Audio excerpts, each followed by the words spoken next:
హరే కృష్ణ పరమ జయదే శ్రీகிருஷ்ణ சங்கீர்த்தனம் ஜெய் ஸ்ரீல குருதேவ்.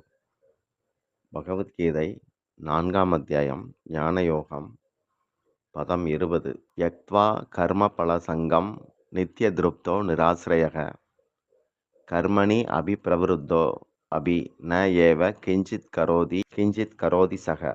கர்ம பலனிலான பற்றை மனதாலும் துறந்து மன நிறைவுடன் எதையும் சாராமல் இருப்பவன் பரபரப்பாக செயல்களில் ஈடுபட்டாலும் கூட துளியும் அவன் செயலற்றவனே. விளக்கம்: செயலில் ஈடுபடுகிறவனுக்கு நான் செய்கிறேன், இந்த செயல் என்னால் செய்யப்பட்டது, என்னுடைய உடல் என் மனசு ஈடுபட்டது, குறிப்பிட்ட பலனுக்காக இதை செய்கிறேன் இப்படிங்கிற நினப்புகள் ஒருத்தனை கர்த்தாவாக ஆக்கிரும். இந்த நினப்புகளுக்கு அவசியமே கிடையாது. ஏன்னா இந்த நினப்புகள் அவனை ஒரு ஆசையினால தான் இப்படி ஆக்குதே ஒழிய அது போக வினைப்பயனுக்கும் காரணமாக்கிடும். ஒரு பிறவியில் நாம் சம்பாதிக்கிற வினைப்பயன்கள் அத்தனையும் அடுத்த ஒரு பிறவிலே தீராது, காலத்துக்கு மொத்தமாக சம்பாதிக்கிறாங்க. ஆனால் கர்மயோகத்தில் தெளிவு பெற்றவன் கர்மயோகி எவ்வளவு செயல்பட்டாலும் வினைப்பயன் அவனை ஒட்டுறதில்லை. அஷ்டாவக்கரர் கூட இதே பதத்தை சொல்லியிருக்கிறார். சும்மா இருக்கிற அறிவிலி செயலற்று இருக்கிற மாதிரி இருந்தால் கூட ஏராளமான வினை பயன்களில் அவன் சிக்கி தான் இருப்பான் அப்படிங்கிறார். ஆனால் தெளிவு பெற்றவன் எவ்வளவு செயல்பட்டாலும் விடுபட்டவனாக இருப்பான் அப்படிங்கிறார். ஒரு பலனை விரும்பும்போது செயலில் இருக்கிற ஊக்கம் குறைஞ்சிரும். செயலில் இருக்கிற ஊக்க சக்தி குறையும். விருப்பம் மனசில் உண்டாகுது. அதனால் பகவான் தியக்த்வா அப்படிங்கிறார். மனசாலையும் விடு அப்படிங்கிறார். அதுபோல் நித்திய திருப்த அப்படிங்கிறார். எப்போவுமே மன நிறைவோடு இருக்கிறது. எதுவும் இருக்கும்போது அது விஷயமா மன நிறைவு உண்டாகிறது உண்டு.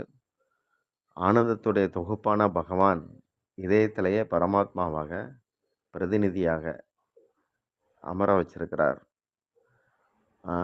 அவருடைய இருப்பை உணர்ந்தவன் ஆனந்தமாக தான் இருப்பானே ஒழிய எதையாவது எதிர்பார்த்து ஏங்கி கிடக்க மாட்டான். மன திருப்தியோடு இருப்பான் அப்படிங்கிறார். நிராசிரய அப்படிங்கிற சொல் எதையும் சாராமல் இருக்கிறது. இடம், பொருள், நேரம், நபர், சூழல் இதுகளை சார்ந்து இருக்கக்கூடாது. அப்படி சார்ந்து இருக்கிற வரைக்கும் செயல்லையும் பலன்லையும் நமக்கு ஒரு அடிமைத்தனம் இருக்கும் அப்படிங்கிறது கருத்து. ஒரு வீட்டில் இருக்கிறவன் அந்த வீட்டோட பூட்டும் சாவியும் அவன் கையில் இருந்து உபயோகப்படுத்தினா அவன் சுதந்திரத்தை உணர முடியும். அவனை வீட்டில் வச்சுட்டு இன்னொருத்தர் பூட்டுறாருன்னு வச்சுக்கலாம், அப்போ அவனுக்கு சுதந்திரம் இல்லைன்னு அர்த்தம். இடம், பொருள், காலம், நபர், சூழல் இதுகளை சாராது பகவானுடையவன் அப்படிங்கிற மனப்பாங்கில் இருக்கணும்.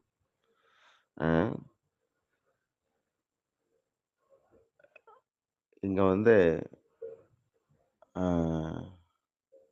நித்திய திருப்தோ,